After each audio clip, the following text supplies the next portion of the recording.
नमस्कार, मैं हूं अंकुर और आप देख रहे हैं सत्य हिंदी का न्यूज बुलेटिन। एक नजर अब तक की सुर्खियों पर। आखिरकार आम आदमी पार्टी को आरोपी बना दिया गया है।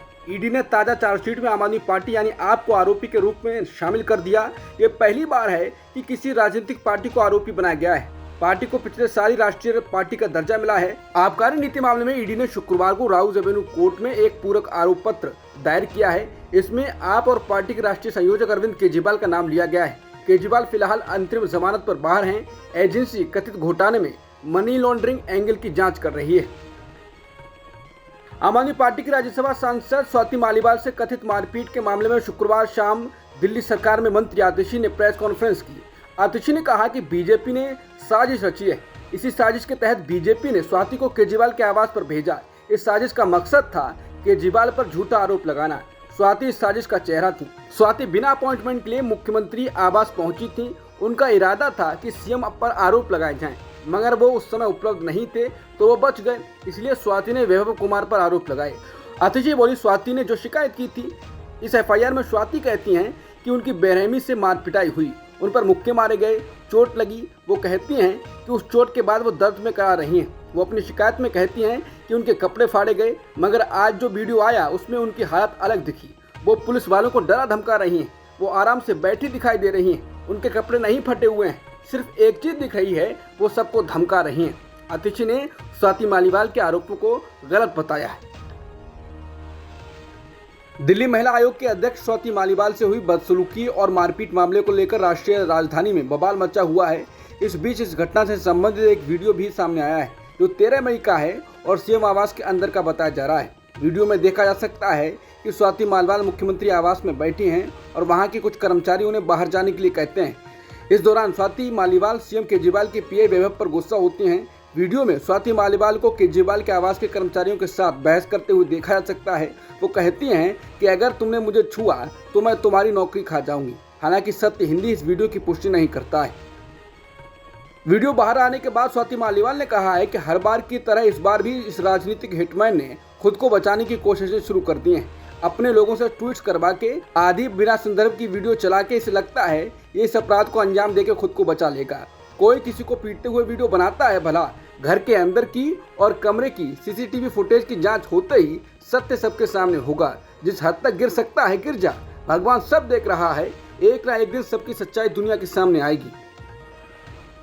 अरविंद केजरीवाल के आवास पर स्वाति मालीवाल के साथ हुई मारपीट के मामले में एफआईआर की कॉपी सामने आ गई है। इसमें स्वाति मालीवाल ने मारपीट की दिल दहला देने वाली घटना का जिक्र किया है। एफआईआर के अनुसार स्वाति मालीवाल ने आरोप लगाया है कि कैसे केजरीवाल के निजी सहायक वैभव कुमार ने उन्हें 7-8 बार थप्पड़ मारे, बार उनके सीने, पेट और उसके निचले हिस्से में लातें मारी। उन्होंने इसमें अपने मासिक धर्म आने का जिक्र करते हुए कहा कि वो हमला रोकने के लिए गिड़गिड़ाती रहीं, लेकिन आरोपी नहीं रुका। आपकी राज्यसभा सांसद स्वाति मालीवाल के साथ कथित मारपीट के संबंध में दर्ज की गई एफआईआर में 13 मई को दिल्ली के मुख्यमंत्री अरविंद केजरीवाल के आवास पर हुए दुर्व्यवहार और पूरे घटनाक्रमों का जिक्र है। राहुल गांधी लगातार चुनाव में व्यस्त हैं। इस बीच राहुल गांधी को झारखंड हाईकोर्ट से फटकार का सामना करना पड़ा। इतना ही नहीं, हाईकोर्ट ने केस की सुनवाई के दौरान राहुल गांधी पर 1000 रुपए का जुर्माना लगा दिया। दरअसल कांग्रेस नेता राहुल गांधी पर आरोप है कि उन्होंने अमित शाह पर उस समय अपमानजनक टिप्पणी की थी। इस मामले में चाईबासा की एमपी एमएलए कोर्ट में उनके बयान को लेकर केस दर्ज हुआ था। अमित शाह से जुड़े इस केस में पहले राहुल को राहत देते हुए हाईकोर्ट ने सुनवाई रोक दी थी। साथ ही केस को लेकर राहुल गांधी को कोर्ट के समक्ष जवाब दाखिल करने के लिए कहा गया था, लेकिन राहुल ने जवाब दाखिल करने में बहुत देर कर दी। ऐसे में अब राहुल गांधी को देर से जवाब दाखिल करने पर कोर्ट से कड़ी फटकार लगी। इतना ही नहीं, कोर्ट ने उन पर इस देरी के लिए 1000 रुपए का दंड भी लगा दिया है। झारखंड मुक्ति मोर्चा के नेता और पूर्व मुख्यमंत्री हेमंत सोरेन को सुप्रीम कोर्ट से एक बार फिर राहत नहीं मिली। दरअसल सोरेन ने हाल ही में कोर्ट में याचिका दायर कर लोकसभा चुनाव के मद्देनजर खुद के लिए जमानत मांगी थी। हालांकि कोर्ट ने इस मामले में अब अगली तारीख दे दी है। सुप्रीम कोर्ट अब सोरेन की जमानत याचिका पर 21 मई को सुनवाई करेगा। इससे पहले अदालत ने पूर्व मुख्यमंत्री हेमंत सोरेन की गिरफ्तारी को चुनौती देने वाली याचिका पर ईडी से 17 मई तक जवाब मांगा था। रायबरेली की सीट पर चुनाव लड़ रहे राहुल गांधी के लिए संयुक्त रैली हुई और इसमें सोनिया गांधी ने रायबरेली की जनता से राहुल गांधी को जिताने की अपील की। इससे पहले 20 साल तक रायबरेली से सांसद रही सोनिया ने कहा कि वो यहाँ के लोगों को राहुल गांधी को सौंप रही हैं। सोनिया ने कहा कि सांसद के रूप में आपने मुझे सेवा करने का अवसर दिया। आपके सामने मेरा सिर श्रद्धा से झुका हुआ है। 20 साल से एक सांसद के रूप में आपने मुझे सेवा का मौका दिया है, ये मेरे जीवन की सबसे बड़ी पूंजी है। उन्होंने आगे कहा, मैं आपको अपना बेटा सौंप रही हूँ। जैसे आपने मुझे माना वैसे ही राहुल गांधी को अपना मान कर रखना। राहुल आपको निराश नहीं करेगा। पीएम मोदी ने राहुल गांधी के शब्द खटाखट का जिक्र किया था और खटाखट बोला भी था, जिसके बाद राहुल गांधी ने आज रायबरेली में कहा कि जो भी मैं चाहूं प्रधानमंत्री के मुंह से बोलवा सकता हूं। मैंने कहा कि आप अडानी अंबानी का नाम नहीं लेते हो, 2 दिन बाद कहते हैं अडानी अंबानी। मैंने कहा हम बैंक अकाउंट में खटाखट टकाटक पैसे डालेंगे। दूसरे दिन मोदी ये भी कहने लगते हैं, आप बताओ क्या कहलवाना है, उनसे कहलवा दूंगा। नरेंद्र मोदी जी हार मान चुके हैं, उनकी गुड बाय हो चुकी है। मैं आपको लिख कर देता हूँ, 4 जून को मोदी हिंदुस्तान के प्रधानमंत्री नहीं रहेंगे। राहुल गांधी ने कहा कि आजकल नरेंद्र मोदी गोदी मीडिया को बहुत इंटरव्यू दे रहे हैं। एक कमरे में इंटरव्यू होता है जहां 2-4 गोदी मीडिया के पत्रकार होते हैं। ऐसे इंटरव्यू में किसानों, मजदूरों, बेरोजगारी, महंगाई की बात नहीं होती है, क्योंकि ये मीडिया नरेंद्र मोदी की है। पीएम मोदी ने कहा है कि कांग्रेस और समाजवादी पार्टी के लिए सिर्फ परिवार और सत्ता ही मायने रखती है। पीएम मोदी ने उत्तर प्रदेश के बाराबंकी में एक रैली को संबोधित करते हुए ये आरोप लगाए।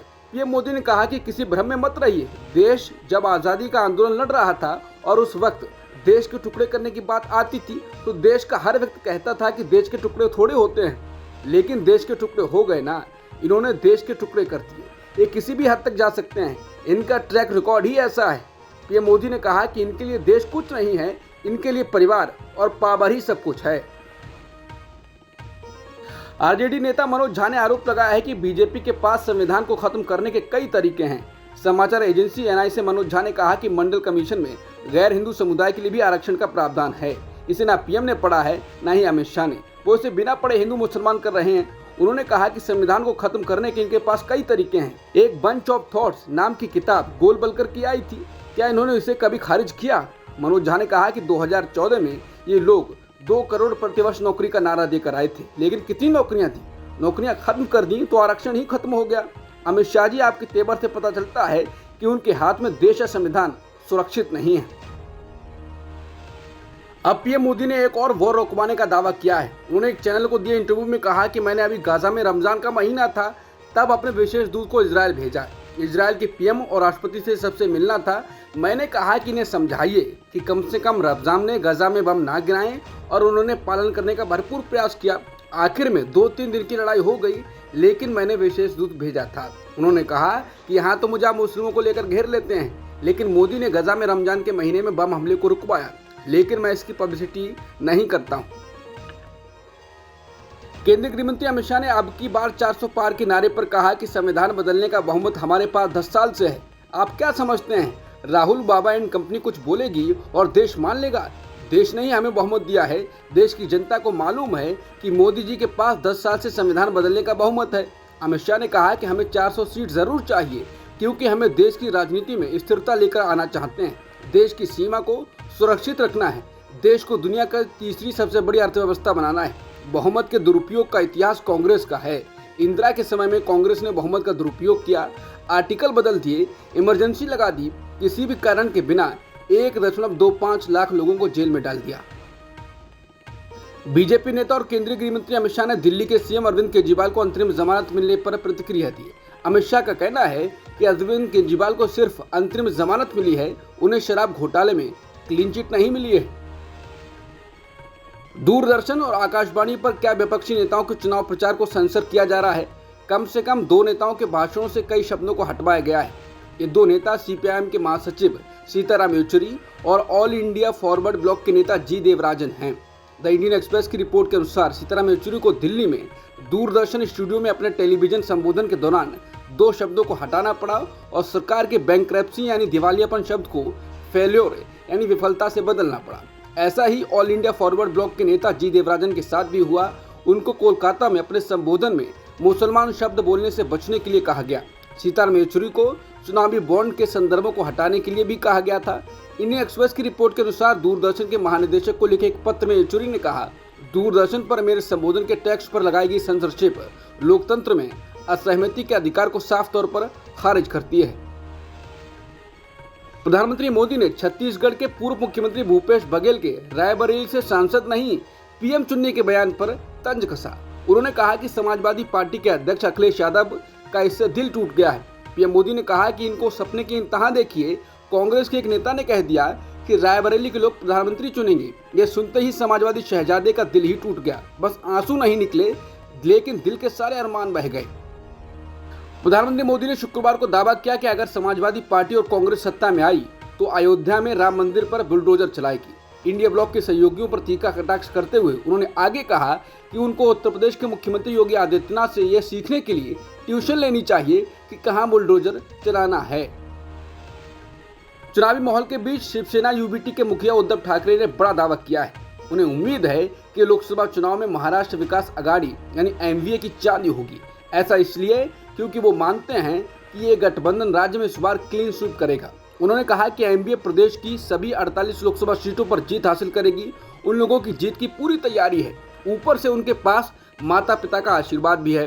पिता बाला साहेब ठाकरे का जिक्र करते हुए उन्होंने मराठी चैनल से आगे कहा कि मैंने पिता से वादा किया था कि जो कुछ भी उन्होंने बनाया है मैं उसे आगे लेकर जाऊंगा। ये मेरी जिम्मेदारी है। मैं शिवसेना को उसी तरह आगे बढ़ाऊंगा। देवेंद्र फडणवीस ने महाराष्ट्र विधानसभा को लेकर पूछे गए सवाल का जवाब दिया। उनसे पूछा गया कि क्या विधानसभा चुनाव में बीजेपी बड़े भाई की भूमिका निभाएगी। इस पर उन्होंने कहा कि निश्चित रूप से विधानसभा में 115 सीटों के साथ बीजेपी सबसे बड़ी पार्टी है। अगर हम शिवसेना और एनसीपी की संख्या को जोड़ दें तो भी भाजपा बहुत आगे है। इसलिए हम अपने सहयोगियों से अधिक सीटों पर चुनाव लड़ेंगे। लेकिन इसका मतलब ये नहीं है कि बीजेपी सीएम की कुर्सी पर दावा करेगी। सीएम कौन होगा इसका फैसला हमारा संसदीय बोर्ड हमारे सहयोगियों के परामर्श से करेगा। अब तक की सुर्खियों में इतना ही। बाकी खबरों के लिए बने रहिए सत्यहिंदी.com के साथ।